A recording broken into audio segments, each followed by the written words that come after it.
All right, I'm here with one of the top recruits coming out next year, and we're going to talk all about that decision and who this man is. But I'm sitting in the studio with none other than Sam Herring. What up, brother? What's going on? Welcome to the podcast, bro. Thank you. Appreciate it. The first podcast, or you did others? So I've done a few, but also I've been on that side of it. When I was younger, I used to have my own wrestling podcast too. Nice. Yeah. That's cool, man. Yeah, that's... I'm sure, obviously, with the competition and everything else, it's like you probably have to choose one or the other. And right. Yeah, I choose wrestling right now. Come back to podcasting when you're old like me. You can come back to it.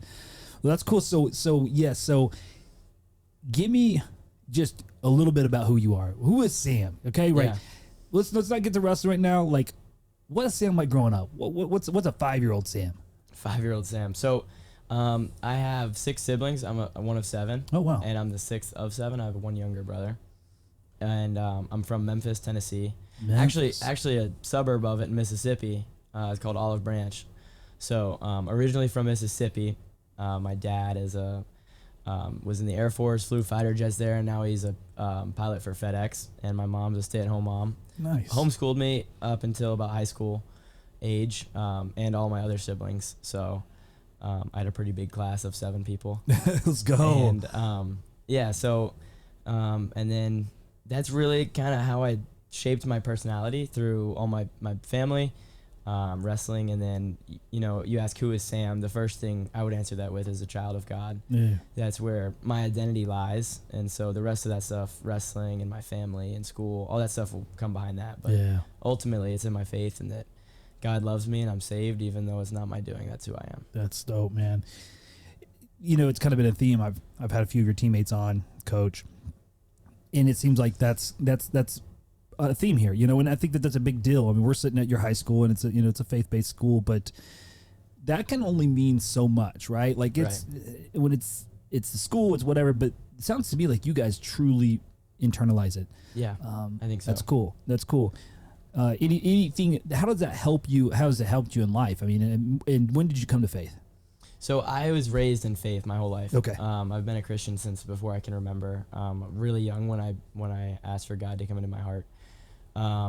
And it came from my older siblings. My parents obviously kind of lived that life. Mm-hmm. I think the most important things that my parents have done for me is they love each other and they love God and they show me that. Yeah. So I see they love each other and that I see they love God, so I do that too. Yeah. And so I've been that way my whole life, but it's been a growing thing as I grow as a man. I also grow in my faith. But as you know, it's not all up. There's a lot of ups and downs and some doubt and some struggles and some sins that you have to fight through. Yeah. But I'd say right now it's amazing because I have these people, like you said, around me that are going through it with me. I think it's the Paul and Barnabas and Timothy where somebody's leading me. I have lots of people leading me. I have people with me as my teammates and I have people to lead. Yeah. And that's really important to me. And so that's kind of how I've been growing my faith. But like right now we just started, myself and Bo and Jax, started a Bible plan to read the whole Bible together this year. Yeah. And cool. So having people like that to help you and keep you accountable it's an amazing blessing. It's a good point, and it's kind of like around not only with your crew, but just in wrestlers in general, and successful people. Yeah. But the people you surround yourself with is very important, right? I think so. I think it's everything.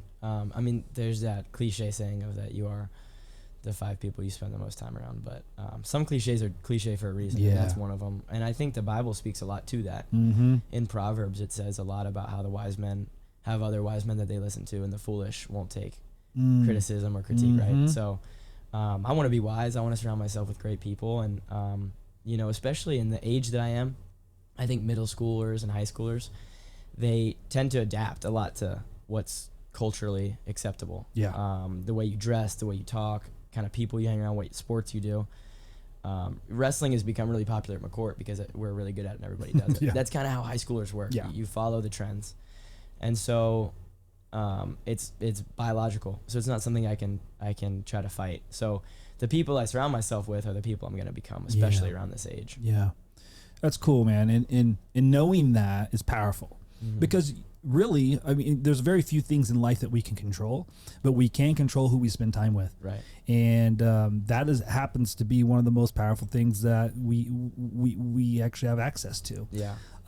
And with that, you got an incredible group of teammates and coaches. Right. But also you, with other people in college and other groups, you've also allowed yourself and forged yourself into some pretty good groups. Has that helped you a lot being around these? Yeah. Give me some examples of how that's helped. I would say it started with my older siblings. Being the sixth, I'm like the youngest. Okay. Having 5 older siblings that you can look up to. One of the things I've always said was that I learned from mistakes without getting punished because my 5 older siblings were the ones getting punished, right? And I was like, okay, don't do that. Don't do that. Do that, right? So that was really helpful, and there are people who I can go to and ask for advice. Yeah. And they've lived the life that I want to live. Okay. So I just follow in their footsteps. And so they were the ones that taught me that at a very young age, that there are people that can lead you if you just follow. And so once they started to kind of go off to college and I was more, I'd say, on my own, then I had to look to other people that I need another older brother figure, right? Yeah. People like that can lead me. And so in my life, I try to seek out people who can help me. And one of the things that I think is really important in life is, maybe coachable is the wrong word, but in wrestling we talk about it being coachable, where being coachable means that somebody helps you, you're grateful for it, you take that advice and you change the way you're living or wrestling, whatever, with that advice, and you seek out more of it. And so then that person's going to want to help you more. Yep. And that's something that I think is extremely important in wrestling, but also in life. If the people that help you feel like their help is valued and appreciated, and that you're actually using that help, they're just going to come offer you help all the time. Yeah, man, it's so big. Gratitude is, and I say this all the time, and I think it's biblical, but I don't think it is. I know it's biblical, but Right. Gratitude is a superpower. When you're thankful, things change, man. And like you said, even when people, they understand your gratitude, they were willing to give even more of themselves. Right. How much has gratitude played in your life?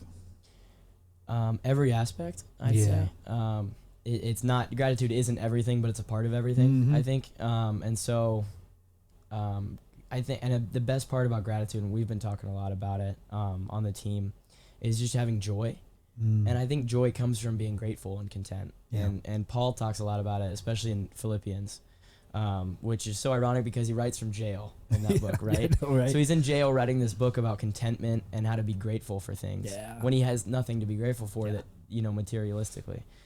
And so when people learn that you can be happy and joyful, even in the worst circumstances in your life, I think it's life-changing.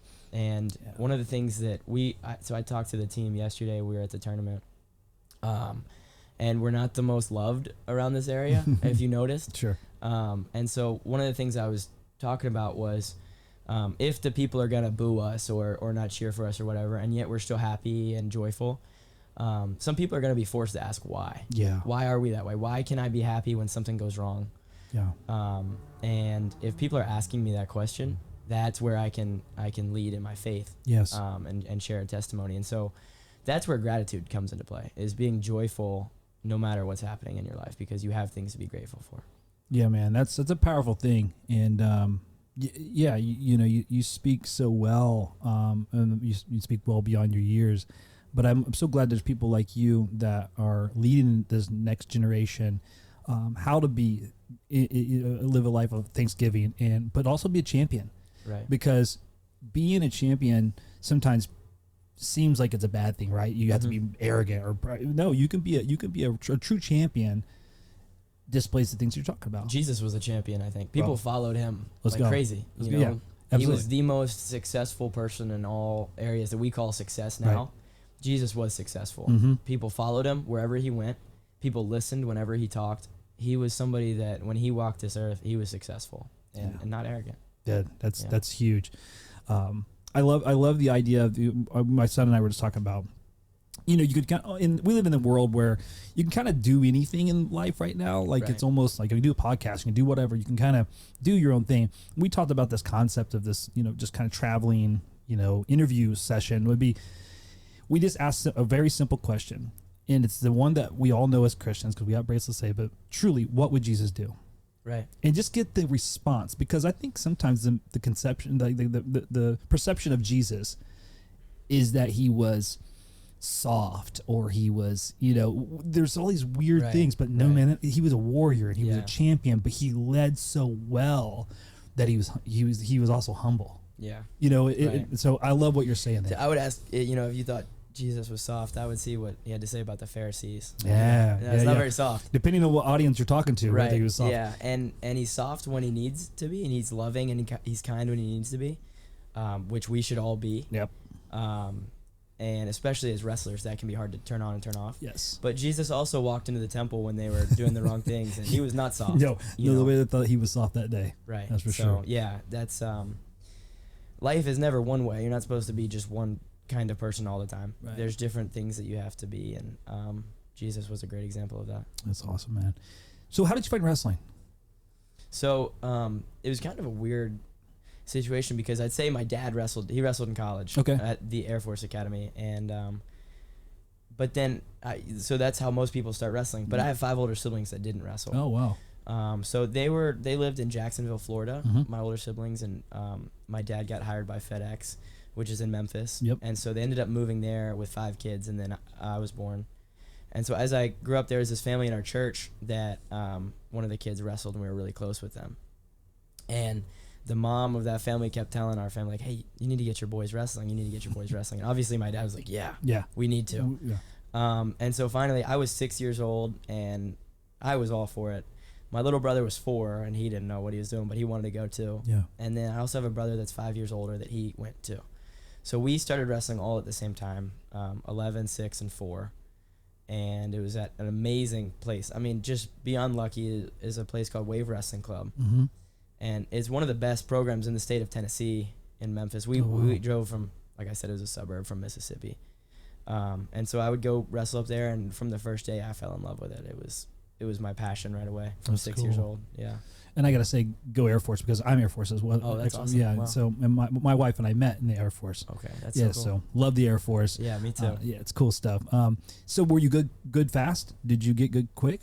There were things I was good at. I was excellent at picking up technique. Okay. I had a good grasp of the sport, and but confidence-wise, no. I was very meek, like a little too kind all the Okay. time, and so my success would be limited. Like I would way out wrestle people, but lose a lot of times, and just like a consistent third placer at every tournament I went Gotcha. to, kind of thing. Gotcha. And eventually I started having success locally, where I would start winning in Memphis, and then I would start winning in Tennessee. And Tennessee's not, a great wrestling state. Sure, So yeah. I had success there early, where I was the best in Tennessee pretty Mhm. quickly. But I would come up, to Pennsylvania, the Northeast, and get my butt kicked pretty bad. Yeah. So It's different. it is way Yeah. different. What was that pinnacle point? What was a changing point for you when you broke through? Say, okay, I'm a good wrestler locally, but now something happened, something changed. Was it mindset? Was it just a match? What changed? It was never anything different, I'd say. So when I started wrestling, I was, like I said, third placer Yep. at local tournaments. Yep. Like local Memphis, like this, Mhm. I would get third. And then I would start to win, and my dad was like, all right. My dad didn't want me to win much.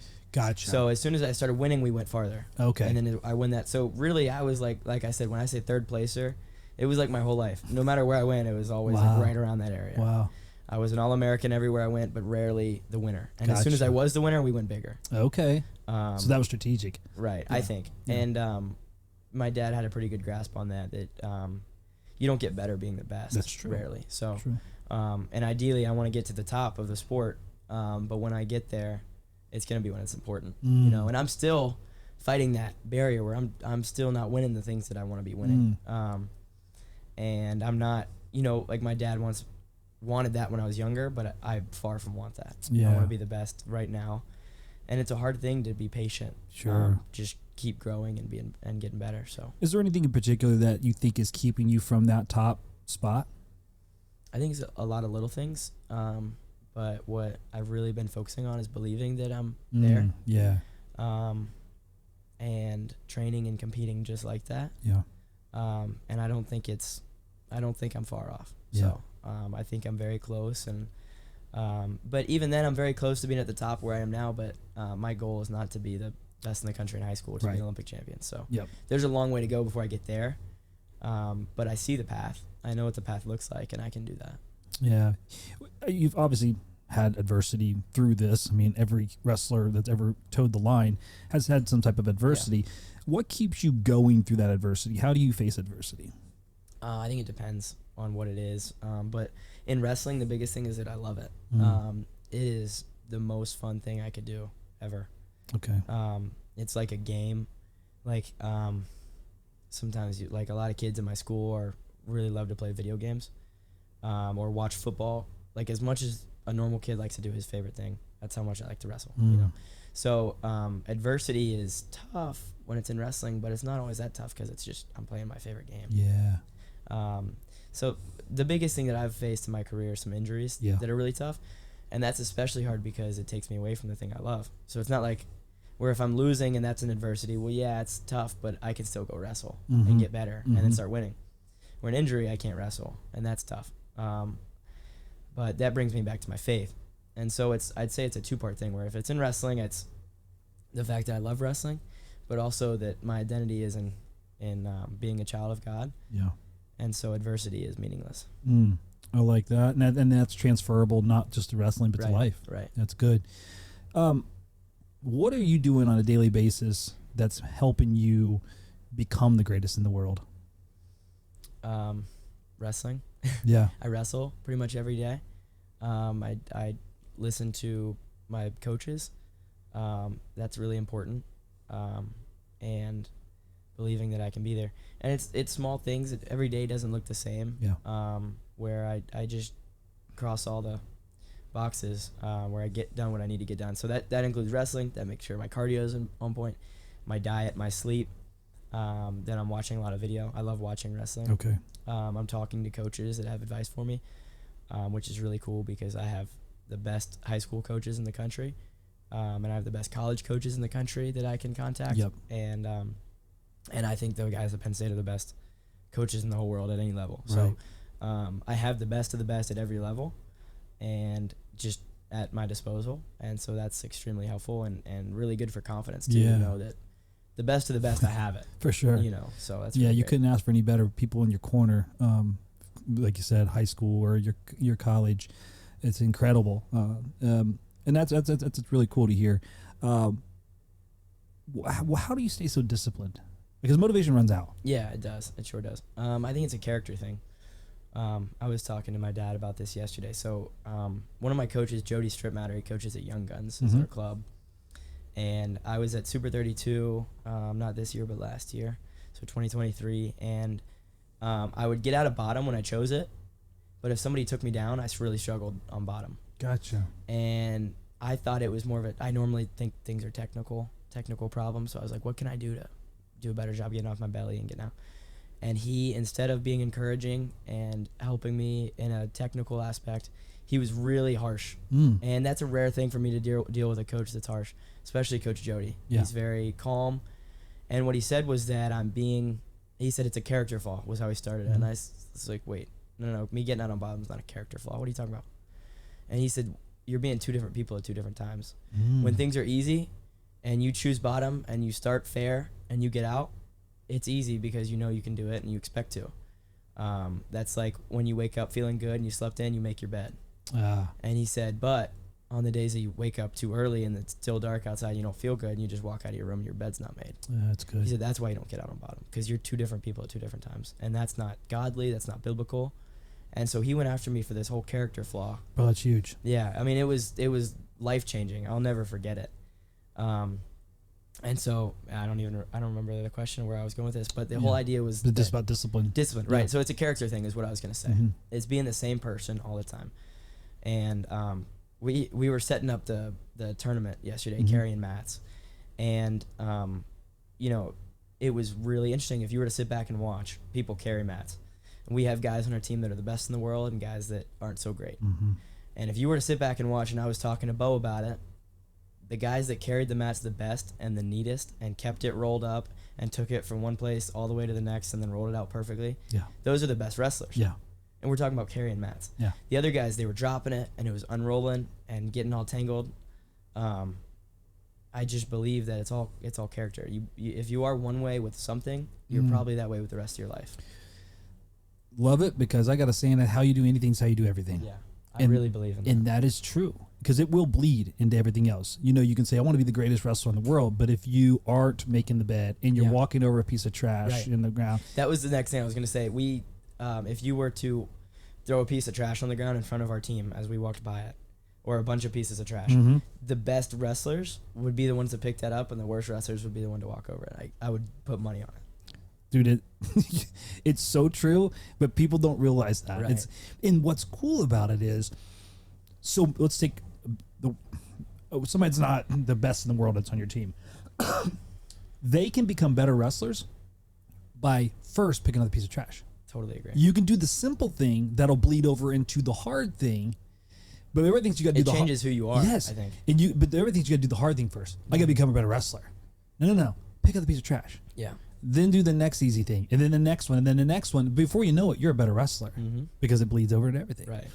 Yeah, that's huge, dude. Love your thought on that. That's definitely right up my mind, alley of thinking for sure. How do you handle? And you kind of talked about this a little bit, your coaching style that you like, but criticism. Yeah. How do you handle criticism? I personally think very well. Like I mentioned before in Proverbs, it says that a wise man heeds criticism, but a foolish hates it. And so, like I said, I want to be a wise man. So when somebody criticizes me, I normally know that it's out of love too. Yeah. Like I was talking about being coachable. I don't think that a coach critiques the guy who doesn't take it. He just stops. Yeah. The guys that don't receive criticism well, they don't get criticism after well. So the coaches that are in my room, if they're criticizing me, they know that I accept it well, and they do it because they want me to be better. Yeah. It's not because they're mad at me or they think I'm terrible. You know, they're doing it because they want me to be better. Yeah. So simple criticism like that is really easy for me to handle. Sometimes like getting called out like that was pretty tough. But in the long run, I'm talking about a year and a half later, something that changed my life. So overall, I'd say I received those things very well because I know they're my benefit. Yeah. And I critique myself pretty hard too. So I think I receive it well from everybody. That's good. I think the opposing side of that is I believe, and we talked about this with the coach earlier, but I believe pride is a limiting factor in a man's life. Like pride will keep you from growth. Right. And I think people that have a hard time hearing criticism struggle with pride. Yeah. Or the flip, where they're so insecure. Right. They're so insecure that criticism makes them feel, like I said before, that coach thinks I'm terrible. Yeah, right? Exactly. So it's almost the opposite. It's either pride or the opposite, which is so weird. Yeah, you're right. That way. Well, I think it is weird, but the enemy, the beauty, the thing that the enemy does so well is he offers an invitation to a real thing, right? Like God offers love, the devil offers lust. Yeah, they're so close that you can fall for it, right? And so that's the same thing. It's like I can be arrogant or I can be confident, right? And they're so close, but the enemy baits us with the invitation always. Yes, that's so true. And a lot of us fall for it. He's the prince of lies, and the best lie is the one closest to the truth, right? It says he comes dressed as light. Yeah. You know, it's like we understand that. But I think the more, and I can speak as a man, the more a man understands that, and we can put down pride or put down the insecurity and hear truth. Yeah. We can grow so much. And by, like you said, lust and love. If you move away from lust, you find more love. Absolutely. Right? Yeah, absolutely. So how important has it been to have mentors in your life through this whole process? It's really everything. Yeah, it's everything. It's like I was saying before with my older siblings. It's the thing that shapes who I am as a person. And earlier you complimented me and said that I was wise above my years. And when people have said that to me in the past, I always think about I'm not wise for my years. It's the people that are older than me that tell me things. I'm just reciprocating that stuff. Right. And so I grew up. My next oldest brother is 5 years older than me, and then 10 years older than me for that. Wow. And so if I wanted to have a conversation with the people in my house or the people around me, I had to not have a conversation at 6. It had to be an 11-year-old conversation or 16-year-old conversation. Yep. So that was kind of my whole life. And so if I was able to realize that, and the people, my mentors in my life, I've found are the ones that give me the most growth. Yeah. The people that make me the best man I can become. Yep. And I've gone through a few difficulties in my life alone. some sins that I dealt with. I tried to keep them in, and it would beat me up for years because I did it alone. Yeah. And when I realized, like, hey, let's be honest, let's give this up to a mentor, somebody who can lead me, and it's gone like that. Yeah. And things that I've tried to do alone have all ended poorly. Yeah. And the things that I look for guidance with, I end up doing them the way I want to do them with no regret. Yeah. I think about it sometimes, you know, we talk about, you know, our sin, and a lot of us, again, if you fall victim to sin, it's in that dark, private place, you know, and you hold it so captive and internal. And the interesting thing is, like, if you look at just from a nature standpoint, the things that grow in light are nourishment things like fruit and vegetables and all the good stuff. The things that grow in the dark are the diseases and molds and things that are destructive. And it's the same thing in our life. It's when we expose things to the light and to truth, we grow in a healthy way. Right. Now, you will grow in the dark, but in a negative way. Negative way. I agree. And people forget that all the time, you know, and it's like, but it is really hard to say, man, I fumbled here. I'm struggling in this area. Yeah. Because it almost seems like we're admitting to some type of, like, because weakness can be a good thing, but like weakness, we're weak. Yeah. We're not who everybody thinks we are. We're afraid of letting people down, but there's so much strength and power in being vulnerable. Yeah, I agree. And vulnerable in mistakes, but also one of the things I've found is really tough to be vulnerable in is your ignorance or naiveness. Yeah. Where, like, so somebody close to me the other day was talking about how they were looking for guidance in this one area that somebody else we know is an expert, and she felt so I would say dumb about the topic. Yeah. She didn't even want to ask that so that he knew how little she knew about the topic. Oh, yeah. If that makes sense. Yeah. So and that just made no sense to me because I was like, well, you know nothing because you won't ask anything, right? And it's okay that he sees that you know nothing because he can teach you everything. And just go to him. Yeah. And this wasn't a topic that I was able to help her with. Right. I was like, just go to him and say, please teach me everything you know about this. Yeah. There's power in that. There is a lot of power in that. Yeah. And like you were talking about, just trying to be humble and not bashful or embarrassed about knowing nothing, because the way you learn things is by knowing nothing. That's right. So my daughter, it's a funny story, but she's a very competitive person and she wants to be great at everything she does immediately. And we went skiing in Colorado one time, and she had never skied before. We're on one of these big old mountains and whatever. And she gets off the lift, she falls down like immediately, and she gets up. She's like, "I'm terrible at this. I'm awful," and all this horrible things. And it frustrated me because as her father, first off, I don't want to ever hear her talk about herself in that way. Yeah. But second off, I said, "You've never even tried." Yeah. So how could you ever be good at something you've never even tried? Yeah, of course you're terrible at it. Yeah, that should be the given. Right. Right. And Tony Hawk didn't know how to skateboard. That's right. Right. 100%. Jordan Burroughs never shot a double at one point in his life. Yeah. Right. And so I think that attitude is essential for growth. Like, I'm not terrible. I'm new. Yeah. Or I'm learning. And that mindset frees you up to be able to take those risks and fall down, right? Like, if you go, I'm hypothetically, I'm terrible on bottom.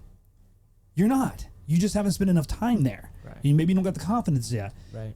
But the same thing in the gym. Every guy goes in the gym's like, I'm gonna lift arms today. Like, well, what's your least favorite workouts to do? Probably legs. You should be doing legs. Yeah.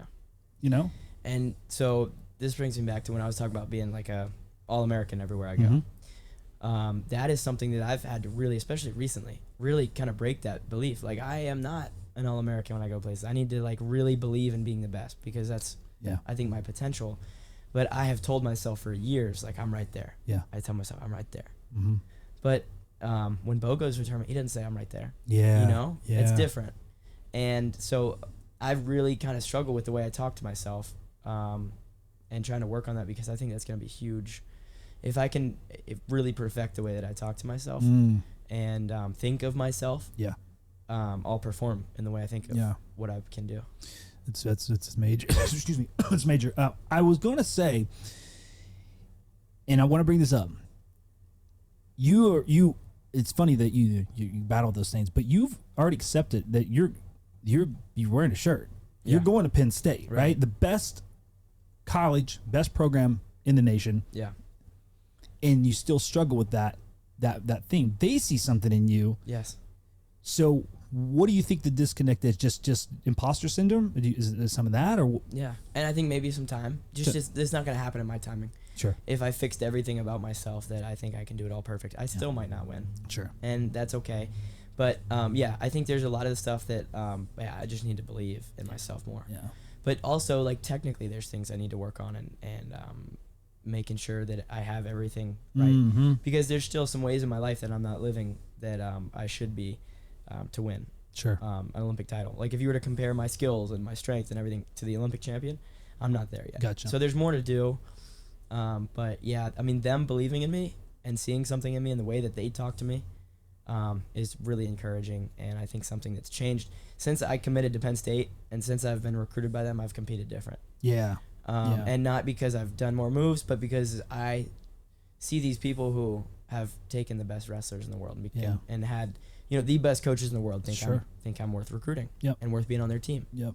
And Levi Haynes was somebody I talked to him about this. His true freshman year, lost his wrestle off and wasn't winning, wasn't like national champion caliber. And I asked him, okay, so at some point in the year, you did become that level. Yeah. You know, he almost won the nationals. He was national runner-up his freshman year. And I asked him, like, when did you get there? And he said that Coach Kale called him in for a meeting and said that, hey, I think you're good enough to win a national title this year. And we don't pull red shirts lightly, but we think you're good enough to go and win a national title if we take your red shirt. Wow. Are you in? And Levi said he went from looking at himself as somebody who could win next year, but would need all this time to develop, to, okay, Cale Sanderson said I can win. Yeah, I'm going to go win. Wow. And so he started beating guys that he was losing to in the room like the next day. Wow. It wasn't anything but Cale saying, I believe in you. That's so good. And the really cool thing about that is that Coach Cale doesn't say that lightly. Right. Like, I'm sure there's a handful of people he said that to. Right. And that's why it holds so much power. Yeah. And that's important. Yeah, it is. I also am a pastor as well, and sometimes I give a message. Excuse me. I give a message one time, and it was talk about the message title was give me a favor, right? And we say that, I say, will you do me a favor? Give me a favor. And the reality is this: it's favor is something that my favor is something that I have worked on and I've gotten over the years, right? So if I give you favor, you're invited into where I've been, and you are part of that system now. So when Coach Cale says, and he's invited you, you're wearing his shirt, he says, you're a part of Penn State's favor now. Everything about you exponentially grew. Now you have the foundation in which Penn State stands on and who they are as people, who Cale is as a coach and as a person. You are now carrying that. So you will expand based upon their favor. And people don't understand how powerful that is. When you have a friend, you're inviting them to be a part of your favor. That's why it's very important to who you invite in that circle, right? So that's super cool that Cale understands that. I think so too. And I think it's, from the time I've been around him, one of his best attributes is just everybody doesn't get everything from you. Yeah. I don't think it should be that way.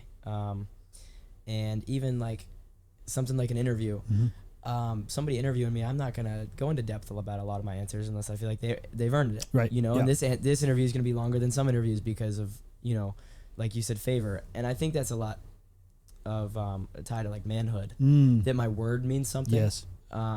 That my favor means something, that the fact that I want to be around you, that means something. Yes. And it's not just like, oh yeah, I'll talk to you and I'll talk to you and I'll hang out with you and I'll make this promise, and it doesn't mean anything in my heart. It cheapens everything. Spend my money on this. You know, we'll love this woman. You know, all those things are manhood. Like, you want to be a good man, what you do means something and has a purpose. Yeah. My grandfather, he's an old Southern Baptist pastor. He's passed away, but he was, you know, just an old school type guy. But one thing he used to say is, if you don't stand for something, you'll fall for anything. And I believe that, right? It's like, and that's the point that you're making. It's like, if you don't stand for something, everything's cheap. You know, like you said, if you're interviewing everybody, giving the generic answer to everybody, eventually it's kind of like, right? But you also, the crazy thing about it is, you feel that more than anybody if you're that guy. Right. You know, it's something about being strategic and being calculated. Yeah. You know? So Penn State, why Penn State? I mean, I think I know. Yeah. Partially. Right. Because I'm not Penn State, but there's a lot of things that obviously went into that. And things that make logical sense and things that can't be logically explained. Yeah. But the biggest thing is that it was my dream since I was little that I wanted to wrestle for Penn State.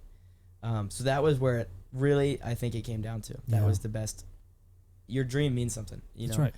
And that made it actually kind of difficult to go through that recruiting process because in the back of my head this whole time is like, I want to go to Penn State, even though I'm, you know, maybe I go on a visit to these schools and I love them. They check every box to these other schools, and yet it's still like my dream's Penn State, right? So that was a big factor and something that I had to really search my soul for. But there are some things that I was really looking for in a school, and some of them were really specific, some were broad. The first thing was the faith development, and I think a lot of people say that. So more specifically, that I wanted coaches that cared about my faith development, and not like nothing against FCA because I think it's an amazing program. Sure. But one of the things that I got sometimes were coaches that said, "Yeah, hey, we'll make sure you're developed as a Christian man." But this guy will take care of it. Yeah. And I love that, but I also want my coaches to be developed or invested in that. That's too. Right. And that was important to me, that my coaches would care personally about my development as a man of God. So that was really important, and getting to know the coaches at Penn State, I found that. That's good. And even beyond just the coaches, but also the athletes on the team now, and the guys also going there, I think they are all those kind of people, the kind of men that I want to be around. That care about my development as a man of God. So that was extremely important. And beyond that, there was something specific. I wanted a place where coaches could wrestle on the mat, like on a high level. Right now, my high school coaches, they're amazing coaches, the best, right? But they're not able to wrestle with me. Sure. And I feel like there's some things that I can gain from that. So I think that obviously Kale is the best wrestler ever. So, for sure. That's really helpful. And then the culture of the team at Penn State is very team-led. So if the coaches were to walk out of the room for a month and say, hey, we're not going to coach you guys for a month. You guys run practice on your own. You do everything on your own. Penn State would be really close to the same. Yeah. Because that's the kind of culture they've created on their team. I've heard that. Whereas at a lot of other schools, even like I want a good culture where some schools don't even have that. And then some schools have a great culture because of the coaches' rules, which is good. But I think it gets better when it's a great culture because the kids lead the culture. The athletes lead the culture. So there's just one example that there's this, it's not even a rule at Penn State, but it's this thing that they all did. They don't take off their shirts in the wrestling room. And so I asked some of the guys about it, and I asked them, like, well, when did Coach say that? And he was like, oh, Coach never said that. We just decided that it wasn't modest because some of the girls walk by the glass windows. And so we decided we don't take off shirts. Wow. And it has nothing to do, like, I don't care about taking off shirts. Right. But the fact that they cared enough to lead themselves. Yeah. And the coaches never had a word about that. Whereas, like, other schools, they would have rules like maybe you don't sit down during live. And that comes from the coaches. And so I asked them about it. Like, hey, why don't you guys sit down during live? And they were like, well, the coaches don't want us to do that. So then the difference there is really important to me. Yeah.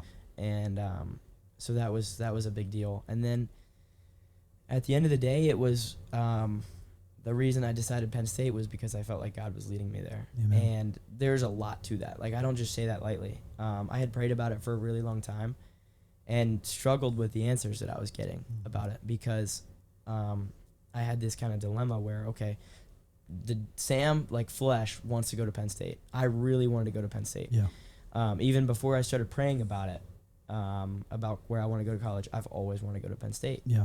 And so when I started praying about it, and I still wanted to go to Penn State, I was like, well, how do I know this is God? Because it's the same thing I've always felt. Yeah. How do I know that God wants me to go to Penn State if that's what I'm feeling so strong? But I've always felt strongly about this. That's right. And I really struggled. I felt like maybe I wasn't listening to God because I'm still saying Penn State, and it's a prideful flesh thing. And so I had these great options of other schools that I loved. Lehigh and NC State were two of them that were just amazing schools that checked every box, that were everything I was looking for. And I still, like, if I were to pray about it, I felt like those weren't the schools that I wanted to go to. Yeah. But I didn't know why. And I felt like it was prideful. So for a while, I was like, I really shouldn't. Why do I want to go to Penn State so bad? This is prideful. And I got a lot of guidance about it. I talked to my pastor I'm pretty close with and my parents a lot about it. Just every day this was a conversation. And I started praying instead of lead me where I want to go, to close the doors of where I don't want to go. And I didn't know what a closed door was. I was like, okay, so what if, what's a closed door? Is it Penn State not recruiting me as hard as the other people? Is it maybe not as much money at Penn State than the other places? Mm-hmm. What's a closed door? And I couldn't figure that part out either. When do I know God's closing a door? And one of the things that my pastor told me was that he'll do that through other people. He said that your parents, like if I ask my parents and pray for my parents to feel strongly about it, that they'll know, like, hey, there's something about Penn State that worries me. Or there's something at this place that worries me. And so I started really asking them these questions without telling them that my pastor told me this. Just like, hey, how would you feel as a parent, like, did I go here? Would you feel like you're sending me to a good place? Mm-hmm. Would you feel uneasy about me being here? Yeah. And the answers that I got the whole time were, we feel so safe and we feel so comfortable with you being at Penn State. Always. And that really showed me, like, hey, okay, I really feel like I'm listening to God here. Yeah. And then he finally said that God works outside of time. And so my whole thing was that, okay, before I prayed about this decision, I still want to go to Penn State. Yeah. And my pastor said, just because you prayed then doesn't mean God wasn't working in your life before. Right, that dream was there for a reason. Yeah. And so that really helped me. And then the final thing that he told me was, stop being so selfish about this decision. Recruiting is all about, what can I get from this school? What can I get from this school? And he said, start thinking about, what can I give to these places? Like, when I go there, what kind of impact am I going to have? How am I going to lead them? Yeah. How am I going to change the team and the culture and affect them in a positive way? So when I started thinking about that, I would just get excited about the kind of impact I can have on Penn State. If I go there, I can be a leader. I can help the culture. I can lead these guys in faith and in wrestling and be a positive force in that room. And that excited me more than the other places. Yeah. And I don't go to Penn State to just be on the Penn State team and to be, a part of the best program. I want to be like a leader of the best program. I want to be the best wrestler, and I want to be the best leader of the best program. That's good. And so I started thinking about, what can I give instead of what can I get. And after all that, I woke up one morning and I walked down to my parents and I said, I want to go to Penn State. And I told the coaches the next day and made the other phone calls and then posted a couple weeks later. But it was just, I was sure. And I firmly believe, I believe this. And Zane Rutherford told me when I was talking to him about it one time, he said that God and doubt don't go hand in hand. Mm-hmm. And I didn't have doubt about Penn State, and I had doubt about the other places. And it was the perfect decision. I'm really excited. That's beautiful, man. It's good stuff. I got a closing question for you, and then I want to say something. But if I'm writing the Fighting for Success book, there's a chapter of Sam Herring in there. What would you want that chapter to say about success and about you as a human? Yeah. Very little about wrestling, I'd have to imagine. It's so important to me and yet so unimportant to me. Yeah. If that makes sense. Yeah. But I really, I think about that, and I want to be somebody who brings people closer to God. Like in Matthew, when it talks about being the light of the world, that's what I want to be. Like, I want to reflect, God loves me so much that I want people to feel loved because of me, and because I was here. Yeah. Because I was around them. And that's something that I desperately want for my life, that people know God better because of me, because they knew me. And not for any credit. I don't want that book, that chapter about me to be even about me. I desperately want to bring people with me to heaven. Amen. And I don't want to be alone up there, and I know I'm not. But, Yeah. I just want to bring a lot of people with me, and I want to bring a lot of people closer to God. And I think that happens in so many different ways. But I want that chapter about me to talk about the kind of person I am as a husband and as a father. Yeah. So last night, there's this video that I saw Matthew McConaughey did. I love Matthew McConaughey. Yeah. But he apparently, when he was younger in high school, he wrote down 10 things that he wanted in his life and hid it away somewhere. And he said that he found it 20 years later, maybe 20 years later. I think it was 20. And he said he had accomplished all 10 of those things. Wow. And he encouraged people to, hey, write down 10 things that you want in your life and give it to somebody or hide it away or you could look at it every day. He's like, whatever changes you. So I wrote down those 10 things, and I had one thing about wrestling. That was it. Wow. And the one was that I love wrestling until the day I die. Wow. And that was it. The other 9 were about me as a human, the kind of things, the kind of impact I have on the world, and my family and my life. And I gave that to Mitchell, and so he's gonna keep it, maybe give it back to me in 20 years. So cool. Yeah. So cool, man. Yeah. I love it, dude. As I kind of close out here, I could talk to you forever because, dude, you're an intelligent young man. You have, incredible wisdom, and obviously I sense that from being from the Lord and from the people that He's placed in your life. And I could literally, we have to run this back, right? Yeah, so, absolutely. I'll probably it's gonna be a yearly Sam check-in because I'm so excited about what God's gonna do through you, on and beyond the mat. So I just want to be a part of that. I'm selfishly just so excited to see it. Man. Yeah, amen. Let's do it. So we'll continue this conversation for years to come. But as you came in here, I always pray about who I'm going to have in the seat. I don't know you other than the accolades and stuff that I've read and things of that. But as a human, I didn't know you until we guys got sit down. Mm-hmm. But I asked God, who is this young man? Give me a biblical character. Tell me something about him that I can speak into his life. And I do this with pretty much every person that's come into the room. And God, give me the character Gideon. And I know you're familiar. Yeah. And the interesting thing about it was, and I asked, because it kind of kept going back and forth. I would hear Gideon, and then I'd hear Solomon. Gideon and Solomon.